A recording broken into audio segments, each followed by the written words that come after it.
ನಕಿಮಪಿ ಕುರುವಂತಿ ಅಂತ ಏನು ಮಾಡ್ಲಿಕ್ಕೆ ಸಾಧ್ಯ? ಏನು ಮಾಡೋದಿಲ್ಲ.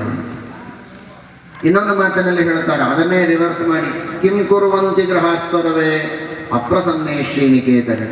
ದೇವರು ನಮ್ಮ ಮೇಲೆ ಪ್ರಸನ್ನನಾಗದೇ ಇದ್ರೆ, ನಾವೇನಾದರೂ ದೇವರ ಆಜ್ಞೆಯನ್ನು ಉಲ್ಲಂಘನ ಮಾಡಿ ದೇವರಿಗೆ ವಿರೋಧವಾಗುವ ರೀತಿಯಲ್ಲಿ, ಶಾಸ್ತ್ರಗಳಿಗೆ ಶ್ರುತಿ ಸ್ಮೃತಿಗಳಿಗೆ ಸಮ್ಮತವಾಗದೇ ಇರುವ ರೀತಿಯಲ್ಲಿ ವರ್ತನೆ ಮಾಡಿ ದೇವರ ನಿಗ್ರಹಕ್ಕೆ ಪಾತ್ರರಾದರೆ ಮಾತ್ರ ಕಿಂ ಕುರುವಂತಿ ಗೃಹಸ್ಥರವೇ, ಏನೇನು ಮಾಡ್ಲಿಕ್ಕೆ ಸಾಧ್ಯವೋ ಗೊತ್ತಿಲ್ಲ, ಏನು ಬೇಕಾದ್ರೂ ಮಾಡಬಹುದು ಅಂತ. ಟೋನಿನಲ್ಲಿ ವ್ಯತ್ಯಾಸ, ಶಬ್ದ ಅದೇ, ಕಿಂ ಕುರುವಂತಿ ಕಿಂ ಕುರುವಂತಿ. ಕಿಂ ಕುರುವಂತಿ ಏನು ಮಾಡ್ತವೆ? ಏನು ಮಾಡೋದಿಲ್ಲ ಅಂತ ಒಂದು ಅರ್ಥ. ದೇವರು ಪ್ರಸನ್ನನಾದರೆ, ದೇವರು ನಮ್ಮ ಮೇಲೆ ಅಪ್ರಸನ್ನನಾದರೆ ಕಿಂ ಕುರುವಂತಿ, ಏನೇನು ಮಾಡ್ಲಿಕ್ಕೆ ಸಾಧ್ಯ ಇಲ್ಲ, ಏನಾದರೂ ಮಾಡಬಹುದು. ಅಷ್ಟು ಆ ಗ್ರಹಗಳಿಗೆ ಬಲ ಬರುತ್ತದೆ ಯಾವಾಗ ನಾವು ದೇವರ ವಿರೋಧ ಮಾಡಿದರೆ. ಆದ್ದರಿಂದ ದೇವರು ನಮ್ಮ ಕಣ್ಣಿಗೆ ಕಾಣೋದಿಲ್ಲ, ಅವನ ವಿರೋಧನೂ ನಾವು ಮಾಡೋದಿಲ್ಲ, ಅವನ ಪರವಾಗಿಯೂ ಇಲ್ಲ, ನಾವು ನೋಡೇ ಇಲ್ಲ ಅಂತ ಅನ್ನೋದಲ್ಲ. ವೇದಗಳು ಶಾಸ್ತ್ರಗಳೇ ದೇವರ ಆಜ್ಞೆ, ಅದಕ್ಕೆ ವಿಪರೀತವಾಗಿ ನಾವು ವರ್ತನೆ ಮಾಡಿದರೆ ಅದೇ ದೇವರ ವಿರೋಧವನ್ನು ಮಾಡಿದಂತೆ, ದೇವರ ನಿಗ್ರಹಕ್ಕೆ ನಾವು ಪಾತ್ರರಾಗ್ತೇವೆ.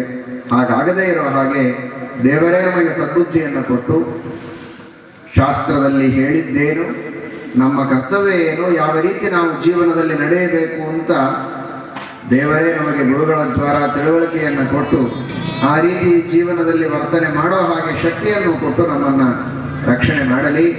ಸಕಲ ಗ್ರಹಬಲ ನೀನೆ ಸರಸಿಜಾಕ್ಷ ಅಂತ ಹೇಳಿದ ಹಾಗೆ ಆ ಎಲ್ಲ ಆದಿ ದೈವಿಕ ಆದಿ ಭೌತಿಕ ಆಧ್ಯಾತ್ಮಿಕವಾದ ತಾಪತ್ರಯಗಳನ್ನು ಪರಿಹರಿಸಿ ಶ್ರೀನಿವಾಸ ಶ್ರೀನಿಕೇತನ ನಮ್ಮ ಮೇಲೆ ಪ್ರಸನ್ನನಾಗಿ ಎಲ್ಲರಿಗೂ ಅನುಗ್ರಹವನ್ನು ಮಾಡಲಿ. ಭಗವಂತ ಸರ್ವತ್ರ ವ್ಯಾಪ್ತನಾದವರು. ಭಗವಂತನನ್ನು ಪ್ರತಿಷ್ಠಾಪನೆ ಮಾಡೋದು ಅಂದರೆ ಮೊದಲು ಇರಲಿಲ್ಲ ಆಮೇಲೆ ಅವನನ್ನು ಕರ್ಕೊಂಡು ಬರೋದು ಅಂತ ಅರ್ಥ ಅಲ್ಲ. ದೇವರು ಎಲ್ಲ ಕಡೆಗಿದ್ದಾನೆ, ದೇವರಿಲ್ಲದೆ ಇರುವ ಸ್ಥಳವೇ ಇಲ್ಲ. ಆದರೆ ಭಗವಂತನ ಒಂದು ವಿಶೇಷವಾದ ಸನ್ನಿಧಾನ, ಎಲ್ಲ ಕಡೆಗೆ ದೇವರಿದ್ದರೂ ತನ್ನ ಸಾಮರ್ಥ್ಯದ ಒಂದು ಅಭಿವ್ಯಕ್ತಿಯನ್ನು ಮಾಡಬೇಕಾದರೆ ಶಾಸ್ತ್ರೋಕ್ತವಾದ ವಿಧಾನದಿಂದ, ವೇದ ಮಂತ್ರಗಳಿಂದ, ಯಜ್ಞಯಾಗಾದಿಗಳನ್ನು, ಹೋಮ ಹವನಾದಿಗಳನ್ನೆಲ್ಲ ಮಾಡಿ ವಿಶೇಷವಾಗಿ ಅವನನ್ನು ಪ್ರಾರ್ಥನೆ ಮಾಡಿಕೊಂಡಾಗ ಸನ್ನಿಹಿತನಾಗ್ತಾನೆ. ಸನ್ನಿಧಾನ ವಿಶೇಷ, ಭಗವಂತನ ಅಭಿವ್ಯಕ್ತಿ ವಿಶೇಷ, ಅದರಿಂದ ನಮಗೆ ಅನುಗ್ರಹವಾಗುತ್ತೆ ಅನ್ನೋದಕ್ಕಾಗಿ ಪ್ರತಿಷ್ಠೆಯನ್ನು ಮಾಡುವುದು. ಭಗವಂತನ ಕಾರುಣ್ಯ ಅದು. ಸರ್ವೋತ್ತಮನಾದ ದೇವರು ಕೂಡ ಭಕ್ತಿಯಿಂದ ಭಕ್ತರು ಮಾಡಿದ ಪ್ರಾರ್ಥನೆಗೆ ಎಲ್ಲಿ ಕರೆದರೂ ಅಲ್ಲಿ ಬಂದು ತಾನು ಸನ್ನಿಹಿತನಾಗಿ ಅನುಗ್ರಹ ಮಾಡುತ್ತಾನೆ. ಇದು ದೇವರ ಕಾರುಣ್ಯ. ಸ್ವಲ್ಪ ದೊಡ್ಡ ಅಧಿಕಾರದಲ್ಲಿ ಇದ್ರೇನೆ ಯಾರೋ ಚಿಕ್ಕವರು ಕರೆದ್ರೆ ಮಾತಾಡಿಸೋದಿಲ್ಲ, ನೀನ್ಯಾರು ನಾವು ಕರೆಯೋದಕ್ಕೆ ಅಂತಾನೆ, ಪ್ರೋಟೋಕಾಲ್ ನೋಡ್ಕೋಬೇಕು ಅಂತಾನೆ.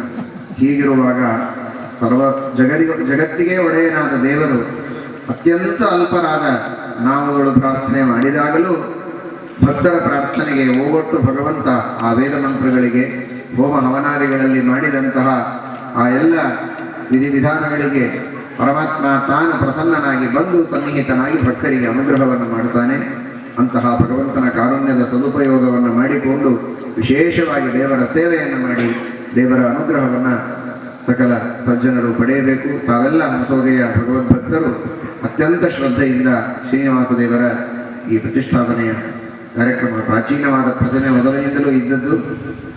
ಪುನಃ ಇನ್ನೊಂದು ವಿಶೇಷವಾದಂತಹ ಪ್ರತಿಮೆಯನ್ನು ಮಾಡಿ ಆ ಸನ್ನಿಧಾನದ ಪ್ರಾರ್ಥನೆಗಾಗಿ ಎಲ್ಲ ಕಾರ್ಯಕ್ರಮಗಳನ್ನು ಮಾಡಿಸ್ತಾ ಇದ್ದೀರಿ. ಆ ಶ್ರೀನಿವಾಸ ದೇವರ ಸನ್ನಿಧಾನ, ಮುಖ್ಯ ಪ್ರಾಣದೇವರ ಸನ್ನಿಧಾನ ಮೊದಲಿನಿಂದಲೂ ಇದ್ದೇ ಇದೆ.